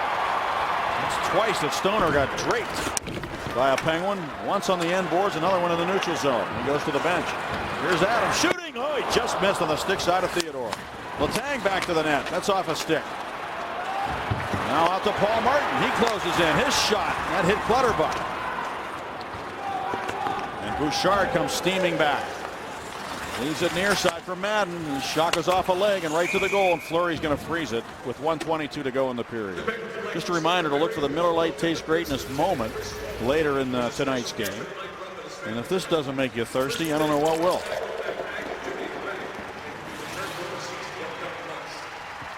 Well, there was a lot of traffic in front of the goaltender, Theodore. I mean, it's absolutely incredible. Penguins are they're doing what you got to do. They just can't penetrate this Wild defense right now, but the Penguins are dumping it. They're getting body checks. They're getting hits. They're trying to get pucks to the net. Theodore's not a big guy, but the problem is they're not getting any through right now. Well, they've got 19 shots to the Wild 28. And I'll tell you, when you're a team in a race like they're in over in the West, you come up with strategies to win games on a nightly basis. You have to, because the points are that precious. You just can't assume you're going to play a certain way all the time. Yep. You've got a game plan almost like you're in the playoffs every night for whoever you're going up against. Look at that look. They don't like the fact that this faceoff's coming all the way down to their end. Penguins flip-flop their defense. In case they get it back there, they can get a one-time shot. Let's see if Martin can emulate what he did in college. Oh, Stahl tried to jump forward. Cutting into the middle is Havlat. And he forced Bouchard offside by overhandling the puck, so there'll be a face-off in the neutral zone with 1:09 to go. Well, the Wild have held the Penguins to 2 or fewer goals in 9 of the 11 games they've played against them. Penguins are just 2-7-1 against the Wild, and they're 0-2-1 in their last 3 against them. This has seen a lot of this every time these two clubs get together. Well, you can change your strategy if this doesn't seem to fit. You know, you might put Malkin, decide to put him back at a center position for the third period, allow him to carry the puck, maybe create something on his own, if you will. And let's see if the Penguins make any adjustments as we go to the third. It was a good shot by Martin. It was stopped by Theodore. Now Kobasu after it. Martin got there first, though. 38 seconds to go in the period. Where the Penguins just could get one here before the horn. It would make all the difference in the world for the third period. The time is ticking away here with 28 seconds to go in the period. Letang holds it. Yeah, you're exactly right, Greg. I mean, you know, as this game goes further on, look at that. There's just 1-on-4. And, you know, you dump it in. A defenseman could do it like Letang in the third period. Take it to the red line, and then you know how he likes to chase his own dump in. And we'll see if the Penguins can do that. You know, they're just turning the puck over in the neutral zone right now. Cullen tries to center, bouncing puck, and it's going to be picked up by Kunitz with 5 seconds to go. If he hurries, he might get a chance here. Kunitz to the net. It's off a stick, and time does run out here in the period. Well, this is a hearkening back to the kind of hockey we saw years ago before the lockout. You know, there's no red line, but you can still clog it up in that neutral zone and frustrate a team that is playing on its home ice and trying to entertain its home crowds. It's just not an easy strategy to deal with when you're down. And right now the Penguins are doing everything they can. In the last few minutes, Bob, they seem to come on as we look at our 4-Pit Capital by the numbers second period recap. You know, I think they did a lot of good things there. They just can't find a a way to get some of these shots through. It only takes one, though, doesn't it? And it's a lot harder when you don't have Sidney Crosby in the lineup. I mean, who are we kidding here? The Penguins, 1 power play shot on their 2 power plays. The Wild, 12. So Marc-Andre Fleury's done a good job here. The Penguins PK keeping them in it. Yeah, he's been their best penalty killer. Speaking of penalty killers, Max Talbot. We'll speak with Dan Potash in a moment. Rob King in the FSN studios with highlights from around the NHL coming up as well. The Wild on goals from Kobasu and Havlat have a 2-0 lead. Penguins hockey on FSN Pittsburgh is brought to you by 5 Hour Energy, the no-wait, no-hassle way to a great morning. Visit 5hourenergy.com and by your local Jeep dealer. The visiting Minnesota Wild still holding on to a 2-0 lead over the Pittsburgh Penguins. Max Talbot kind enough to stop by for a couple of moments. Numerous power play opportunities for Minnesota. No power play goals, though a couple opportunities for you shorthanded in that second period. Yeah, they're a good power play there. I think they're second in the league on the road, so they're really effective. I think we killed pretty good. They had a couple chances against us, but we held the fort, and we had a couple short-ended chances. What adjustments can you make in 5-on-5 situations, considering that they're clogging up the neutral zone and working that trap and playing that style of defensive hockey? Hopefully we can make a lot of adjustment, but it comes with effort. You know, it's something that I think we haven't played our best hockey yet. We're going to have to step it up and play harder and create some offensive chances, and I'm sure we'll have a good period. All right, Max, thank you very much. Thanks, Dan. Rob King is waiting for you back in the studios in the North Shore with highlights and analysis. You'll also hear from assistant coach Tony Granato, the Wild with a 2-0 lead after 2 on FSN. In case you just joined us, here's what you've missed. Brought to you by Citizens Bank.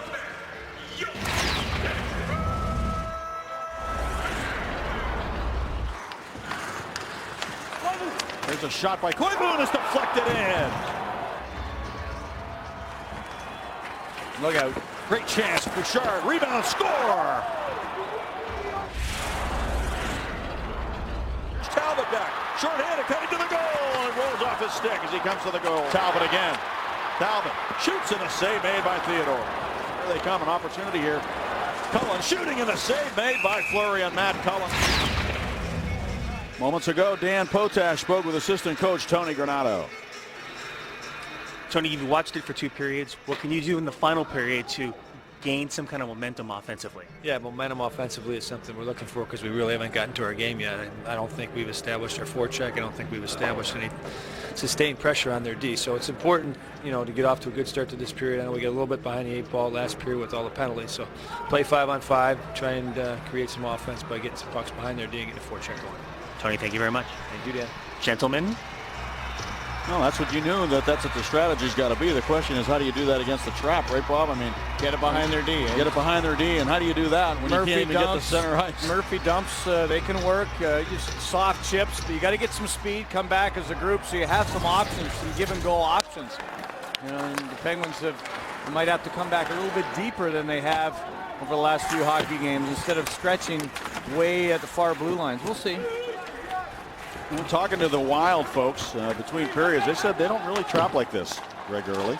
So this really was a strategy that was kind of deployed, if you will, by Todd Richards, and especially for the Penguins, and his old buddy Dan Bilesman. Lead pass now to Dupuis. Dupuis trying to wend his way to the net. The puck rolled off his stick and swept aside by Theodore. Now the Penguins cycling. It's Letestu, Kunitz, and Dupuis out here for the Pens. Letestu playing that spot between those 2 players in place of Sidney Crosby, missing his 2nd straight game with a mild concussion. Back into his own zone for the Penguins is Paul Martin, and it's an icing call against the Wild. No, the first shift, Tony Granato and Dan Bowser can't be happy. They get the puck in the neutral zone. Where's it supposed to go? It's supposed to go behind the D. Isn't that what Granato just said? Not turn the puck over in the neutral zone and have it go the other way. Pascal Dupuis was on his way in, just looking for a chip so that he could get it. The puck has got to go behind the defenseman. Penguins win the faceoff, though, after the icing call, and Martin's shot floats wide. 1 minute into the 3rd period. Goal scorers are Kobasu and Havlat. For the Wild, as Koivu dumps it up into the Penguin zone, Fleury will stop it. It's the checking unit right now. Martin in the left wing and Stahl. One thing the Wild have done a good job of is just getting their sticks in the way and preventing the Penguins from making any progress through the neutral zone. It seems like they've got something going, and all of a sudden there's a stick that we saw there stripping the puck away from a Penguin. Yep, and they want Barker and Scandala out against this Stahl-Malkin unit, and that's what we've seen here. It was a full-scale change. The Havlat unit up front, they want to fight offense with offense, and they're going for the Koivu and Havlat playing together here with Bouchard. Oh, over the glass. That's okay. That's in the offensive zone. No problem. Penguins have had some issues with that they talked about. Take a look at our plus-minus leaders. Brought to you by Barrel.com, and there's Letang knocking on the door for the top spot. Flyers won today 2-1. Andre Mazzaro's part of a very good defensive core in Philadelphia, and they're winning games without Chris Pronger right now. And you feel the Penguins, for them to come back, I do feel anyways, their defense has to get involved, whether it's Goligoski or Letang. Somebody's got to be on the score sheet here in this third period. You got to bring it from the backside.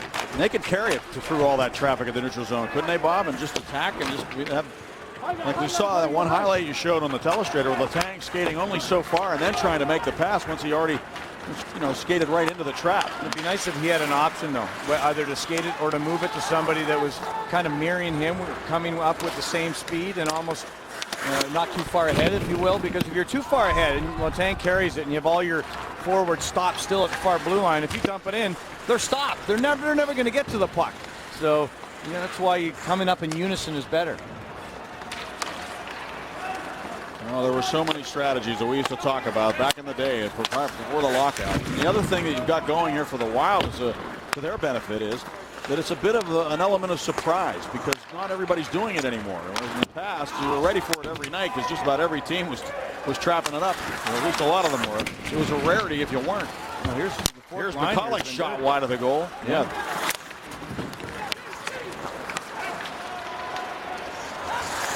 Now Asham turns and slaps it, gets it right back, leaves it there for McCulloch. Oh, he rang it off the goalpost. McCulloch just fired that puck. He can really shoot it. Looking for his first goal in 67 games, and he almost scored against his original team. Yep, and his first as a Penguin. Once again, the fourth line of the Penguins. Now, you talk about gaining momentum. That means one shift, two shift, three shifts. There's a tough bounce off the carom, and that's just outside the line as Letang brings it in offside. So now, this is what Tony Granato was talking about when asked by Dan Potash. How do you gain momentum? Well, you have to have 1, 2, 3, and there's the goalpost just to the right-hand side of Theodore. That was a great shot, wasn't it? I mean, he laid everything into that shot. Transferred the weight. Couldn't have shot the puck any harder. It was a beautiful pass by Asham. McCulloch has not been able to score yet, but he did score some goals in Phoenix. One year he had 9 goals for the Coyotes. Here's Letang stepping out from behind the net. He moves it ahead to Jordan Stahl. There's some support there as Stahl comes with speed through the neutral zone. Stahl barging his way. Beautiful puck handling. And strong on the puck is Jordan Stahl. All the way to the corner. Leaves it for Malkin. Malkin is held up on the boards nicely by Marco Scandella. And Malkin wins the battle out to Letang. And over now to Orpik. And his shot off the stick of Kovacic, who checks his stick. Malkin behind the net. Centers it. Stahl went to the net. Quick shot. And Theodore made a good save there on Matt Cook, who was open to the right of the Wild goal. But this is momentum. This is another great shift. This is in the offensive zone. Letang, defense are pinching down the walls. There's the F3, keeping the puck in. This is momentum, 1, 2, and you hope the next shift that comes over the boards is going to do the exact same thing. Once you get it in there, the Penguins know what to do once they're inside that zone. It's just getting in there and setting up, getting that forecheck going right from the start. And now they try again. But it's going to be cleared by Nystrom. Over to Staubitz. Good back-checking pressure that time by Letestu. They stole the puck. And Dupuis moved it right wing for Kunitz. Racing over to play it, though, is defenseman Clay Stoner, and he banked it off the boards to neutral ice. Goligoski to Lovejoy. Dump it in, go to work again. And there's momentum. You can feel it. Now Letestu takes it.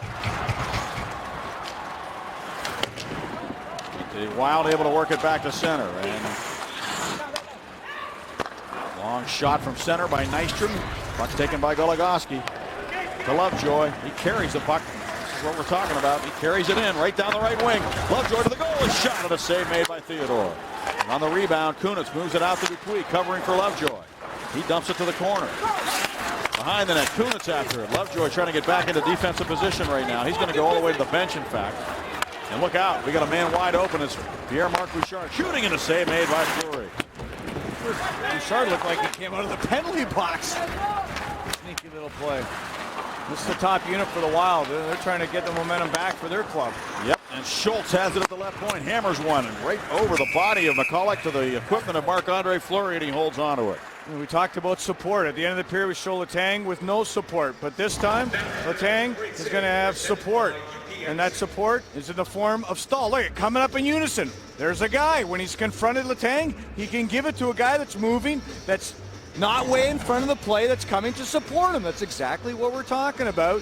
Options for the Penguins coming with speed. We saw Stahl, we saw Lovejoy. The Penguins are getting some momentum here. Here we go again. A little indirect pass that time. Nice play by Asham as he worked it ahead to Rupp, and Rupp's got it. Challenged by two Wild players. Works it behind the net to Asham. Asham, Rupp, and Adams on the ice. These guys got it started, I think, in this third period with a good shift. They did, and they're getting rewarded. You wouldn't see them on the ice down 2-0 unless they weren't getting it done. Just got to muck it and grind it out here and see if the Penguins can get that first goal. Once they get one, you know that the Wild might be on their heels a bit. Well, they're hoping they can draw a penalty, too. You mentioned that as part of the equation. I think it has to be. Here's Asham. Shoots. Save made by Theodore. Oh, Asham fan on the rebound as it bounced over his stick. And now Rupp gets dumped in front of the goal. That looked like that opportunity we were talking about. Nothing called. Look out. They score. Cal Clutterbuck, who went off the ice at the end of the second period, showing the effects of some kind of an injury, comes flying down the right wing and scores the goal to make it 3-0. Well, the Penguins said they did everything they could for 6.5 minutes of a third period. It was a big save. Asham winning the battle, moving his feet, coming out of the corner. There could have been a penalty in front. Watch Rupp go down in front of the net, and then Clutterbuck goes high on Marc-Andre Fleury. Fleury goes down, the puck goes up over the glove hand. Nice pass by O'Sullivan. An east-west play. Looked like Fleury was over there on the angle, but the puck went up as he went down, and Clutterbuck, yes, you can see that he's still feeling the effects of getting banged around in the second period of play. But a save at one end, a goal at the other one. Oh boy, that's a tough pill to swallow right there, because the Penguins, could they have played any better for 6 minutes? Cal Clutterbuck out of Welland, Ontario, with his third goal in 3 straight games. A goal a game for 3 straight. It's his 4th and 6th. And he leads their club in scoring, in goal scoring. He's got 13. He leads them. He leads the National Hockey League in hits. Now to the right point in Letang, and he'll wrist it off his stick. Penguins are 5-3-2 in their last 10. We saw the Islanders trap it up against them. We saw the Washington Capitals play a more conservative system against them in the Winter Classic. Now Sidney Crosby's out of the lineup, so the Penguins are more challenged in terms of finding offensive firepower. And they were playing well. I mean, the fourth line's never really played better all season long than I think they have in this game. They've been maybe the best line for the Penguins. Here's Connor with a chance shooting, and Theodore makes the save on him. Stahl tried to get it to the front of the net. Wild counters. You know, there could have been a penalty in front of the net there on Rupp. It wasn't called after a great shift by that line, the offensive zone. And just like that, it's 3-0 instead of maybe being 2-1. It was that close. There's a chance for Connor. Kennedy, he shoots it, it was blocked. Beautiful work by Burns as he put his body down to block it. Now Schultz goes diving into the crease. He didn't put his hand on that puck in the crease, did he? I don't think so. I think Theodore got a cross on it. Max Talbot tried to jam it in the short side. The Penguins are all over Theodore. Just can't find the 4x6. Excuse me. BMW road ahead as the Penguins hosting Boston, traveling to Montreal and Boston next week. That game on Monday night is a versus telecast, and we'll have those other two for you next week right here on FSN. Boy, this has been an interesting chess match, just as Todd Richards predicted it would be. And we've seen the trap working quite effectively for 2 periods. The Penguins finally got some answers for it here early in the third, but then when they got what they wanted, which was a apparent penalty situation, a power play opportunity perhaps, the call wasn't made, and then Clutterbuck scores to make it 3-0. 5-on-5 numbers coming into this game. The Wild were a -10 on their 5-on-5 numbers. The Penguins a +24. Goligoski back to play it, and the Wild able to steal the puck, and now they start to cycle it in the Penguin zone. Back down to the corner. Hovlat and switches places with Brodziak, who finds Bouchard to the point, and the shot taken by Stoner is right to the glove of Fleury, and he holds on to it. It's a good line. They really support each other, and good cycles there to get the shot from the point. Stoner scored that one fluky goal off the partition against Hedberg when he was sitting on the bench today. I know. We're going to get a chance to look at that momentarily. That was about as strange a goal as you'll ever see. That was crazy. Luke Robitaille scored his first goal in the league sitting on the bench. He shot it down and took a crazy carom. Poor Moose Hedberg. He seems to be a guy who's victimized by that kind of stuff all the time. I tell you, the Devils, they can't win for losing. And they traded Jamie Langham, another captain of the Dallas Stars. Matt Cullen sent it back towards the point. The Penguins trying to bring it to center, but the Wild do a good job in the neutral zone again, and it's dumped in. This time by O'Sullivan to the corner. And the Penguins go D to D, deep in their own zone. Well, it might take that 40 shots that the Penguins try to mount every night. They're at 24. It might take 16 more to get back into this one, but you got to start with one, don't you? Well, in the movie Patton says, Rommel, I read your book.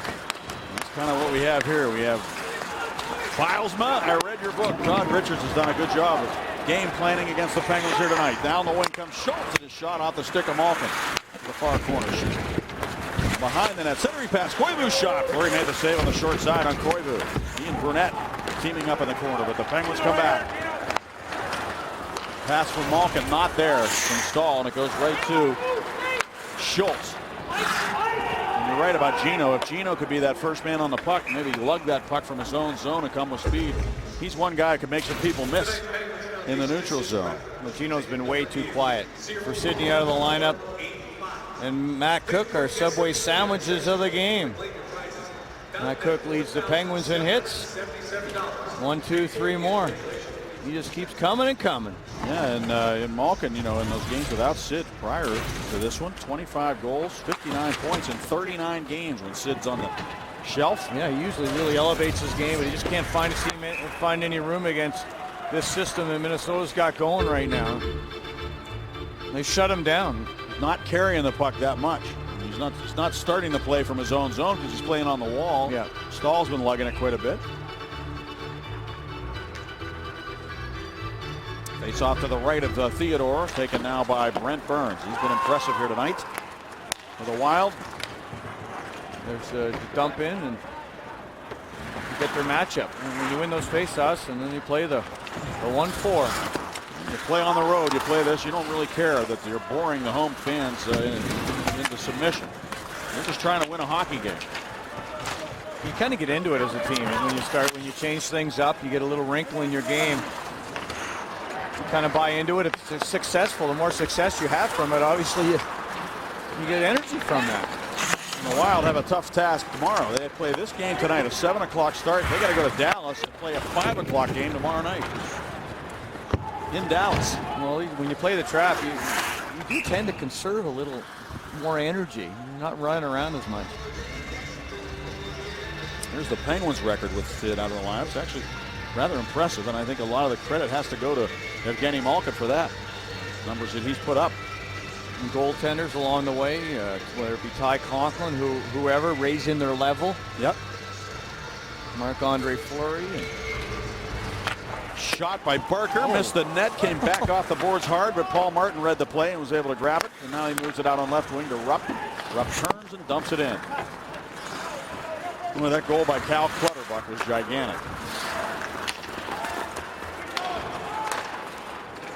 Looked like a goal scorer's goal, didn't it? Another crazy carom there that Marc-Andre Fleury had to play with his skate. There's been a ton of crazy bounces here. Centering pass, bouncing puck, and it goes off the blocker of Fleury behind the net. McCulloch fell down. Havlat couldn't take the pass. Goligoski's got it on the near side, and he gets himself turned around. Pressured by Havlat, and he throws it out to center ice to Malkin. Gino trying to wind it up here. He leaves it for Max Talbot, busting down the wing. Talbot hands it off to Gino. McCulloch shooting, and it's off the equipment of Theodore, and then off the boards, and then Havlat able to backhand it all the way back into the Penguin zone. Pollock can really hammer a puck. Icing called against Minnesota. There's been a lot of energy expended right now. I don't know if a timeout would be appropriate or not, but the Penguins certainly have expended a lot of energy. That shot just wide. Kennedy was on the other side. Would have been a little bit better if the shot had went wide the other way. Kennedy with a chance to redirect it, but Dan Bilesma looking for the answers. Here's that crazy goal we talked about. You want to score? Just dump it in off the turnbuckle. Right here. Bing. There it is. Hedberg is a very active goaltender, so he was anticipating the dump in. And he went way behind the net. He was pretty far away from the net when that puck hit the turnbuckle and went to the open net. Minnesota has called a timeout. Oh, really? The puck want to get their appropriate people for a defensive zone faceoff. I think this could help the Penguins. It was an icing situation, yeah. Bob, and he felt that it was important to make sure that these guys were rested. That's usually what you see that used a lot by coaches, Staggy. And you only have the one. Why not? That's an appropriate timeout for them, I believe. At that point, the Penguins can come out with whoever they want, and they choose to come out with Dupuis. I mean, they get a little bit of a rest there too. They could have come out with a Malkin unit. Penguins have suffered only one regulation loss here at Consol Energy Center in the last 14 home games. They've been dominant at home since getting off to a slow start. Shot by Orpik, blocked. Letestu turning and shooting. Back to the corner. Kunitz centers. It comes out to Letang. He tried to settle it down with the glove. Centering pass, nobody home. Letang centering it. Now he's got to get back. Letestu back like a defenseman, and the shot by Nystrom is stopped by Fleury. He came way out to challenge that time. Held in by Stoner, but it comes right to Kunitz. Kunitz around O'Sullivan in the neutral zone, dumps it to the right wing corner, tries to get in there first. Stoner takes a hit from Kunitz after moving the puck up to Burnett. He looks in the middle and finds Koivu. To the left wing and O'Sullivan, back to Koivu. Koivu turns up high. Hounded by Martin, he finds Stoner. Stoner works it in behind the net. There's Sullivan there, bumped by Asher. Now Brunette steps in to play the puck behind the cage. Koivu is there too. All three Wild players in deep. Koivu moves it up top. Stoner's got it there. Sends it right back in for Brunette. He's bumped by Asher, steps out. Brunette out to the point. Where's Zanin works it back down to the corner for Koivu. Trying to spin away from Lovejoy. But it's Ashen working it out to center, and Adams comes ahead with the puck, and he dumps it to the right wing corner. Back to play, and it's Scandella. Rupp took a piece of him. 6:45 remaining in this game. And the Penguins playing without Sidney Crosby have been confounded here tonight by the trapping Minnesota Wild. One goal in Montreal and none here. Over 5 periods of play, 5.5 plus. Gino ahead for Stahl off his skate. Stahl tries to control the puck. Brodziak banked it off the boards to the right wing, and Bouchard. Stahl back checking on him, picked his pocket, and it comes to McCulloch.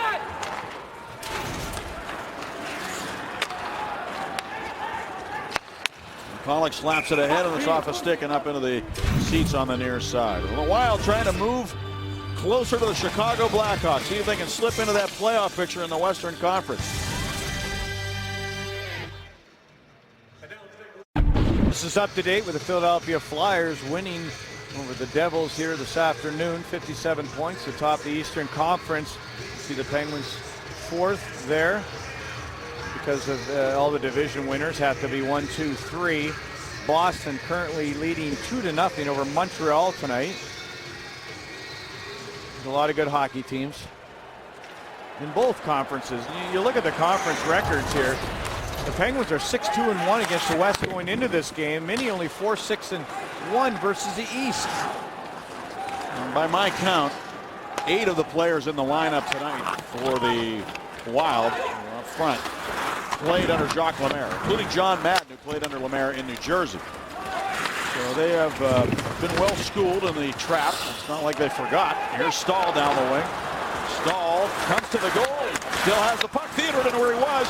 Comes out now to Orpik, and he can't get the backhand shot away. Now he tries, but Schultz blocked that shot. Goes back up the near side. Cook can't catch up with it. Letang takes it. Minnesota's outshot the Penguins 7-4 here in the third period. Malkin comes ahead, lost the puck.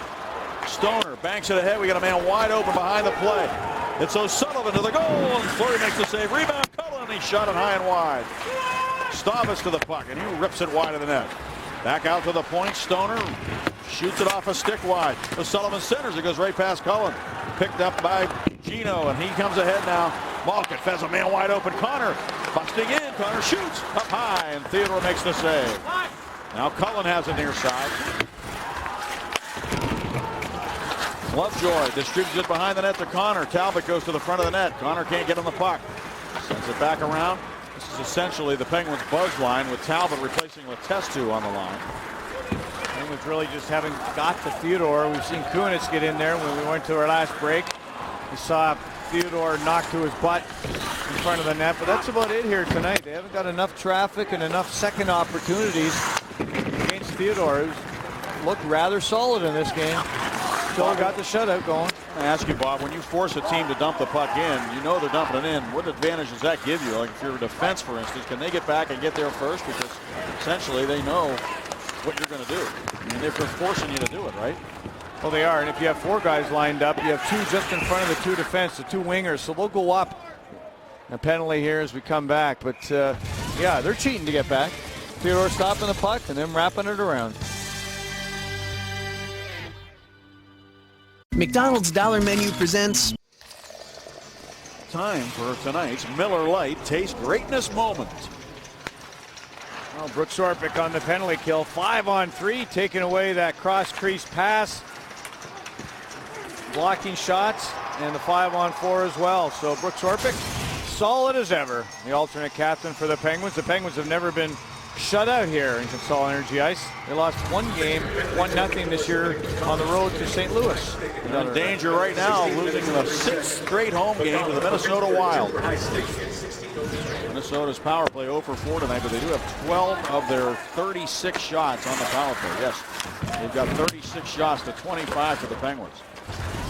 So as much as they're playing in the neutral zone and sitting back, if you will, they're still generating enough offense by virtue of the power play and also just maybe counterattacks and things like that, and also some pretty decent offensive zone play once they've had the puck in the Penguins' end of the rink. Another penalty here. Yes, we do. We got McCulloch in the box. It's Clutterbuck, apparently. He's looking, saying, what did I do? Take a look at Brooks Orpik here defensively, playing to the bitter end. Burnett, there's that slide play. Yep. And you do that so that you can prevent the pass from going across. And you see Clutterbuck, he went into Marc-Andre Fleury. The puck didn't get there. Clutterbuck was going to the net. That's exactly how they scored their first goal tonight. Kobusu, remember? Right off the chest and in. That slide play encouraged by Penguins defensive coach Todd Reardon. We're pulling the goalie here. The Penguins are with 3:20 left. So Penguins have 5 skaters to 4 as we play 4-on-4 hockey. The Penguins pull their goalie now 5-on-4. And Letang off the draw shoots it, and it's blocked. Penguins trying to get on the board here. Letestu with it. Letestu to the point of Letang. No stick for Havlat. He can't get it down, but backhand try. Oh no! And it goes in. You believe that? Shot by Brodziak, and Brodziak bounced the puck into the goal. It had eyes on it. It had a mind of its own as it went in over the goal line. It was going wide. It was like the puck had a remote control. Take a look. This thing is going to bounce back into the net. It's going wide to our right as we will look at it. Look, bounce, go. Let's get the remote out, make it go left and off the post and in. And that would have been icing. It would have been icing because it's 4-on-4. And the Penguins pull their goalie. They get another skater. But essentially still 4-on-4. Is that how do you make that happen, Steggy? Well, you have the hockey gods on your side on a given night here in Pittsburgh. The bounce of the puck. It's the one thing you can't ever account for going into a game. I showed you that goal that went off a turnbuckle. Well, that one just found its way into the goal. Here's Letang down the wing. He shoots, and that's off the stick of Schultz. Down to 2.5 minutes to go in the game. Fleury's back in the net, and the Wild lead 4-0. look at the Penguins' last 5 games. 2-1 loss to the Islanders, a 3-1 loss to the Caps. Then they score 8 against Tampa. Then they lose 2-1 to the Canadiens, and it's 4-0 here against the Wild. Last time the Penguins have been shut out at home was March 31st. Mike Smith and the Tampa Bay Lightning, the aforementioned Lightning that they just blew out 8-1. And they trapped in that game, if you remember. It was the same thing. They held the Penguins to very few shots in that game. A minute 53 remaining in this one. Still have a penalty to Clutterbuck. 30 seconds remaining on it, so the Penguins have a power play and looking to break the shutout here. And there's our old friend John Madden coming back. Madden stops up. Dupuis got back to strip him of the puck, and Stahl takes off with it now. Stahl down the wing. Well, the Penguins are going to face another very good defensive club in the Boston Bruins on Monday night. Yes, and they're carrying a shutout right now, 2-0 late in that game against the Canadiens. Claude Julien has been noted to play a more conservative style as we get a penalty here. And a holding call coming up. And to the box goes Stoner. Been impressed with him tonight. He's done a decent job. Minnesota penalty number 4, minor penalty holding. Tough player, tough to play against, very physical, very strong with his stick. He's going to try to tackle Gino as he loses his footing. He's trying to cling on. You got to be careful of that skate when you fall down on the backside like that. Now here's a chance to break the shutout. You got any needles? Go ahead, Bobby. You just said it. I mean, jinxed him. Off the draw, the puck comes to Scandella. Penguins Malkin try to go to Martin. It goes by him all the way back into the Penguin zone. How about Josie Theodore? He's gotten points. He's won 16 of the last 20. He's also picked up a tie and a couple of shootout points. So he's only suffered 1 regulation loss in the last 20 games against Pittsburgh, and it'll be 21 at the end of this one. 50 seconds to go. Letang to Martin. So he will have won 17 of 21. Malkin hits the goal post. Rebound. We've had a couple of posts here tonight. McCulloch and Malkin, hitting the same goal post to that glove hand of Theodore. Yeah, people keep wanting to sell him short, Theodore, but what about that impressive record he had as a Washington Capital? He never lost on home ice till at the end of the season. Then he couldn't even get a start in the playoffs. Tough. Face-off coming up at neutral ice with 22.1 seconds to go. A lot of the folks have made their way out onto the street here in downtown Pittsburgh, with the Wild sitting comfortably with a 4-0 lead at 22.1 seconds remaining. And Josie Theodore wants to play tomorrow night against the Dallas Stars, too.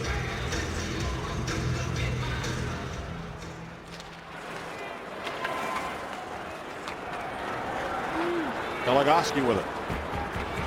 Alex Goligoski to the Minnesota zone. Can the Penguins get one clean shot on Theodore and break the shutout? Doesn't look like it as the puck goes back into the Penguin zone. Chris Letang will drive it long. Actually hit his teammate Connor with it, and time runs out. So the Minnesota Wild and Todd Richards spoils the party again for Dan Bilesman. That's the 3rd straight time he's done that. And Josie Theodore, his 30th career shutout, the 4th of his career against the Penguins, the first one this year for Theodore. He's our McDonald's player of the game. He was good. The Penguins weren't able to get second chances on him. He got out there and was able to establish his position in the game. And talk about establishing themselves. The Wild got the first goal established